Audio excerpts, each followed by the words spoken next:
Hey everyone, thanks for being here. Thanks for watching. Appreciate you all.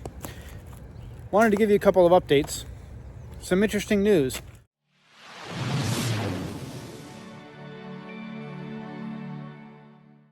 Honda has some interesting news coming out. So they have now released in America the long-awaited Hornet bikes, the standard bikes. I've seen a lot of comments, a lot of people wishing they would release the Hornet in America, and here it is. The Hornet CB750 and the Hornet CB1000 are now available in America. I think the 750 is $8,000 and the 1000 is $11,000 if I remember correctly. Those are MSRP prices, of course. So that's cool. Also, Honda is also releasing and bringing to America the NT1100, which is a sport adventure bike and uses the same engine as my 1100 T that I have. Much higher seat height, but it's definitely a good touring bike if you like the seat height on that. I forget the price on that, somewhere in the $14,000 to $16,000 range, I think. But definitely competitively priced against the competitors, which I think is Kawasaki Versys, I'm guessing.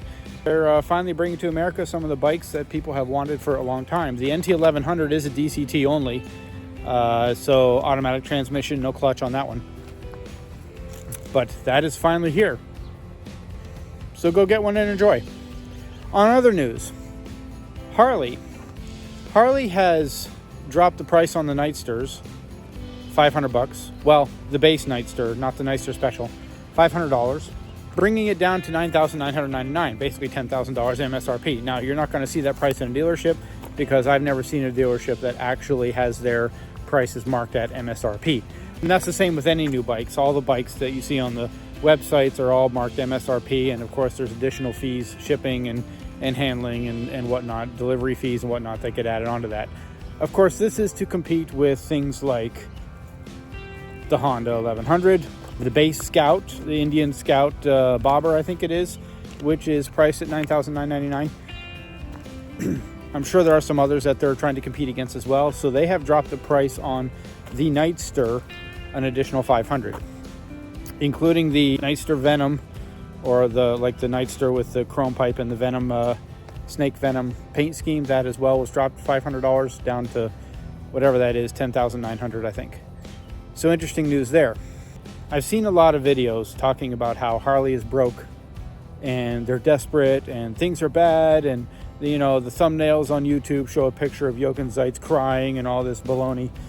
Those are clickbait things. Look, I'm guilty of clickbait as well. We put things on YouTube because we want people to click on the video, so we put things that look dramatic and whatnot. But if you look at the numbers, Harley made a profit last year. Harley-Davidson Industries, Inc., whatever it is composed of three parts: the Motorcycle Corporation, Livewire, and financial services, which is used for if you go to finance a bike through them. Both motorcycle company and financial services made a profit last year. Livewire continues to lose money. I don't know that they've ever made money, made a profit on that. I don't think so. But anyway, the profit is about 8.7%. As far as the shareholders go, that is about just shy of $3.50 per share of a profit. So they definitely made money. They are not desperate. They are not going broke, go woke, go broke. Look, I'm not pro woke, but Harley-Davidson is not going broke. Now, are they in for a rough year? I think so. That is primarily due to things like the tariff situation. It looks like that's going to increase their costs for international bikes about 25%, raising the price of the new Street Glide and Road Glides up a couple $1,000s. I think they're going to probably see a sales drop on that. They had a good year in 2024 with that 8% increase in those bikes because of that. But I think they're going to see a drop on that because they raised the prices. I'm not sure how much they're going to see as far as a improvement in things like the Nightster with dropping the price on those. I don't know. Maybe they will. Who knows? We'll see. But with the tough economy, a lot of people have been saying for a while that Harley needs to come out with a sub $10,000 bike, a lower engine bike, I would love to see like a 12 grand mini street glide, like a, 1000cc V-twin with a fairing and hard saddlebags. Obviously, I'm saying that because I just bought the Rebel 1100T because that fits my bill just nicely. And if Harley would do something like that, I probably would have bought that instead of the Honda. But they don't. That's not their niche. So it's going to be an interesting year for Harley, I think. It'll be interesting to see by the turn of the year just how bad things get. I don't think they're out of this slope yet, and I think it's going to get worse before it gets better with the changes they've made, but we'll have to wait and see. In any case, they're definitely not broke. Harley has introduced this year the factory custom collection. This is the paints, the special paint schemes that they have this year.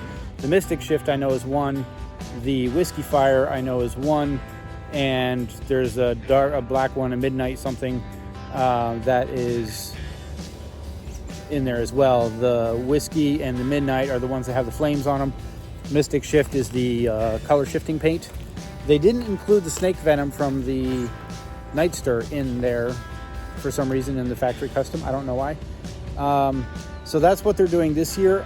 I haven't seen an Icon or Enthusiast bike lineup yet.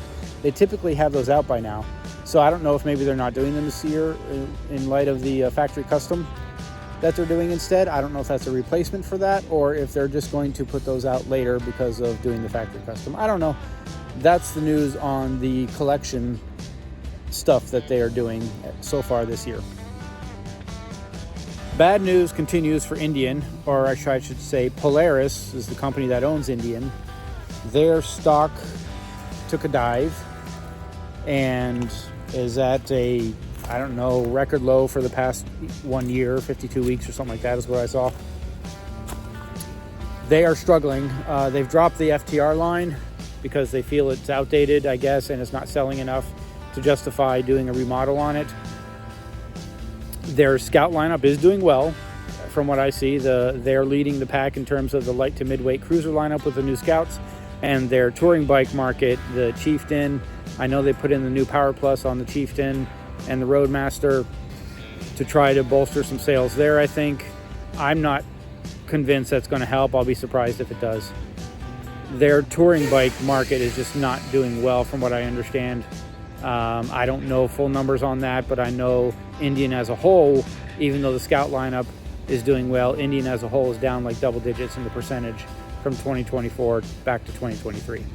So they're not doing so hot. BRP, which is the company that owns Can-Am, also took a dive as far as the stock goes, and I'm not sure how that's going to affect Can-Am. I'm not aware that they were having issues or challenges or whatever. Everybody I've known who has owned the Can-Am really likes it, but I'm not sure how that affects Can-Am, so it'll be interesting to see. Obviously, we're in a tough place right now. The tariff situation and economy being very uncertain here in the U.S. We're in a challenging time as far as the motorcycle industry because here in the U.S. it's primarily a hobby or a pastime, whatever you want to call it. So certainly there are those who depend on it for commuting. But those are the people who are buying the 500cc bikes and lower that are doing very well right now. When I was in the Honda dealer buying my 1100T, there was somebody putting a down payment on the SCL 500. So those kinds of bikes I think are selling quite well, which makes me wonder if Harley is leaving money on the table by not having a bike in that market. But maybe they tried that with the Street 500, Street 750, and maybe it just didn't go as well as they were hoping at that time. I don't know. Anyway, so that's the news as far as the motorcycle industry is going. I am going to be doing an update on all the mods that I've got on my 1100T very soon, so stay tuned for that. The weather hasn't been terribly cooperative, but I am out braving the cold today. It's about 45 degrees to test the new windshield. So I will have a report on that and the other mods I've done very soon. Thanks for watching. See you on the next one. Take care.